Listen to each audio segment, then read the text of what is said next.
साधारण 13 दिवसांपूर्वीची गोष्ट आहे. तारीख होती 27 ऑक्टोबर. या दिवशी अमित शाह मुंबईत आले होते. पक्षाच्या नव्या कार्यालयाचं भूमिपूजन होतं. या कार्यक्रमातून बोलत असताना आता कुबड्या दूर कराव्यात अशा आशयाचं विधान अमित शहांनी केलं. त्यानंतरच्या 8च दिवसात पार्थ पवारांचं प्रकरण बाहेर आलं. अजित पवारांवर टीका सुरू झाली आणि राजीनाम्याची मागणी व्हायला लागली. गट्टू 28 जून 2023. त्यावेळी पंतप्रधान नरेंद्र मोदी विदेश दौऱ्यावर आले होते. भोपाळमध्ये ते पक्षाच्या कार्यकर्त्यांना संबोधित करत होते. या दिवशी मोदींनी एक विधान केलं, ते देशभरात गाजलं. मोदींनी आपल्या भाषणात अजित पवारांच्या 70,000 कोटींच्या घोटाळ्याचा उल्लेख केला. विशेष म्हणजे या विधानानंतर 4च दिवसात राज्यात मोठ्या राजकीय घडामोडी झाल्या आणि अजित पवार थेट राष्ट्रवादीसोबत सत्तेत जाऊन विराजमान झाले. महत्त्वाचं विधान म्हणजे निव्वळ योगायोग नव्हता. अजित पवारांवर दबाव वाढण्यासाठीच नरेंद्र मोदींनी ते विधान केलं होतं, अशा चर्चा तेव्हा झाल्या होत्या. आता अमित शहांनी कुबड्याचं विधान केलं आणि या विधानाच्या 8च दिवसात पार्थ पवारांचं प्रकरण चर्चेत आलं. साहजिकच हा सुद्धा योगायोग नाहीये ना, अशी चर्चा सुरू झालेली आहे. आता अडकले का अडकवलं हा नंतरचा विषय. पण महत्त्वाचा विषय म्हणजे अजित पवारांना भाजप दूर करणार का? अजित पवारांचं मूल्य भाजपच्या दृष्टीनं संपुष्टात आलाय का? समजून घेऊयात आजच्या व्हिडिओतून. सुरुवात करूयात ती अजित पवारांचं आजचं राजकीय मूल्य काय आणि त्याची भाजपला खरोखरच गरज आहे का या प्रश्नापासून. सध्या भाजपचे विधानसभेतील 32 आमदार आहेत. शिवसेनेचे 57 आहेत आणि अजितदादांच्या राष्ट्रवादीचे 41 आमदार आहेत. 2019च्याच बहुमतासाठी भाजपला अजित पवार गटाची गरजच राहिलेली नाहीये, हे तर जगजाहीर आहे. पण मूळ मुद्दा आहे तो म्हणजे अजित पवार नसल्यामुळे एकनाथ शिंदेंचं राजकीय मूल्य वाढू शकतं.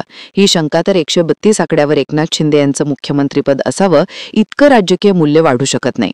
पण आजचंच एकनाथ शिंदे ज्याप्रमाणे साईडलाईन झालेत तसं धोरण शिवसेनेच्या बाबतीत कायम ठेवणं भाजपसाठी अवघड ठरू शकतं.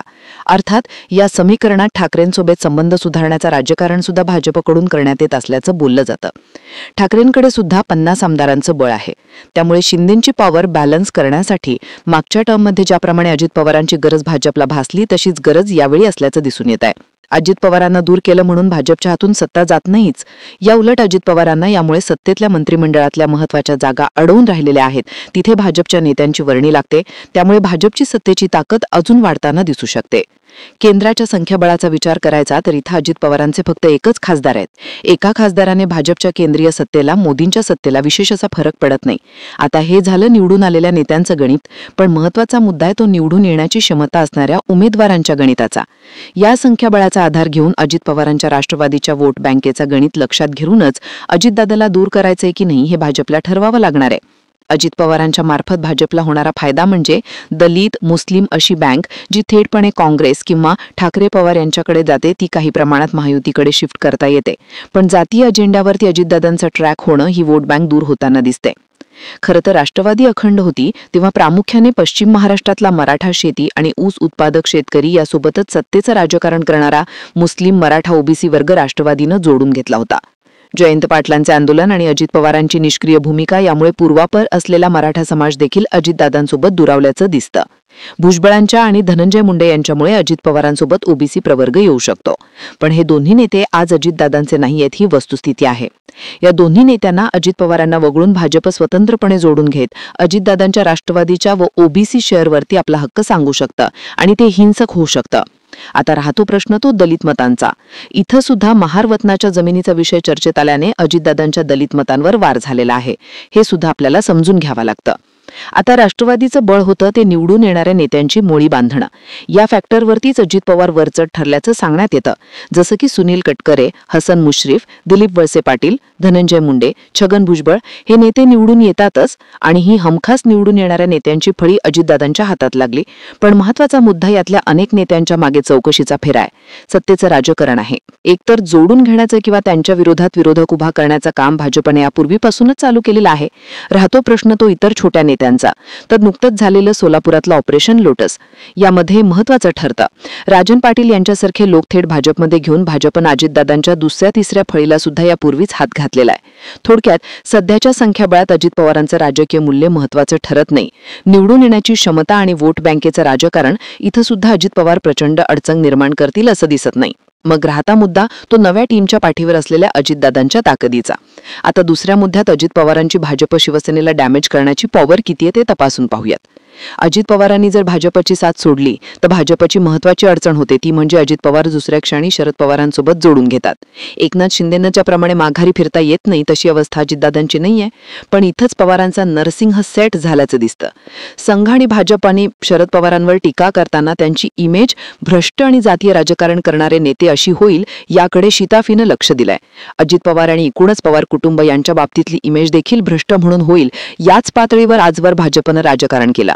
अजित पवारांच्या भोवती केलेल्या 70,000 कोटींचे आरोप भाजपनं जरी ठरवलं तरी त्यांना मागच्या 2 वर्षात खोडून काढता आलेले नाहीयेत, इतकी ही प्रतिमा पक्की झालेली आहे. त्यातही एकूण पवार कुटुंबाचा विषय तो तेव्हा भ्रष्टाचाराची हीच प्रतिमा भाजपनं व्यवस्थित तयार केल्याचं दिसतं. आता इथेच कुबड्या सोडण्याचा महत्वाचा मुद्दा येतो.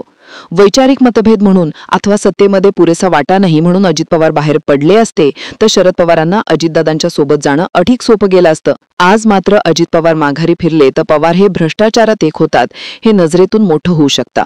त्याचा फटका शरद पवारांना सुद्धा बसू शकतो.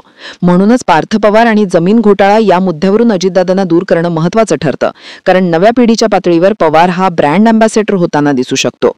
आता ही झाली अजित पवारांची बाजू. अजित पवार असे ट्रॅप झालेत की इथून बाहेर पडले तरी अजित पवारांच्या हाती काही सापडत नाही आणि भाजपचं म्हणावं असं नुकसान होत नाही. पण भाजप वजा होण्याऐवजी फायद्यात जाऊ शकते. हे कसं ते सुद्धा आपण शेवटच्या मुद्द्यात पाहूयात. आता अजित पवारांना सोडलं तर भाजपचा पहिला फायदा होतो तो संघ आणि भाजपच्या केडरला पुन्हा जोडून घेण्यामध्ये. लोकसभेत भाजपला महाराष्ट्रात अपयश पाहावं लागला. भाजपचा मूळ मतदार दुरावण्याची चर्चा तेव्हा झाली होती. त्यानंतर फडणवीसांनी संघ परिवारासमोर अजितदादांना सोबत घेण्याचं स्पष्टीकरणही दिलं होतं.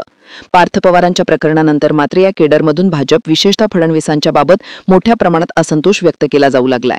राष्ट्रवादी हे दोन्ही पक्ष भ्रष्ट असल्यामुळे त्यांच्यासोबत युती नको अशी भूमिका संघ परिवार आणि भाजपच्या मूळ केडरची होती. पण राष्ट्रवादीला पवित्र करून फडणवीसांनी त्यांना सोबत घेतलं. आता मात्र फडणवीसांच्या टेबलाखाली पार्थ पवारांच्या जमिनीचं प्रकरण झालंय. महसूल मंत्रालयाचा कारभार देखील चंद्रशेखर बावनकुळे या भाजपच्या मंत्र्यांकडे आहे. त्यामुळे फडणवीसांना कोणत्याच एक्सक्युजेस देता येत नाही. या गोष्टींमुळेच अजित पवार नको असं म्हणणाऱ्यांची संख्या सुद्धा भाजप अंतर्गत 2 दिवसात वाढल्याचं दिसतं. अर्थात या प्रकरणाचा फटका भाजपला आगामी स्थानिक स्वराज्य संस्थांच्या निवडणुकीत बसू शकतो.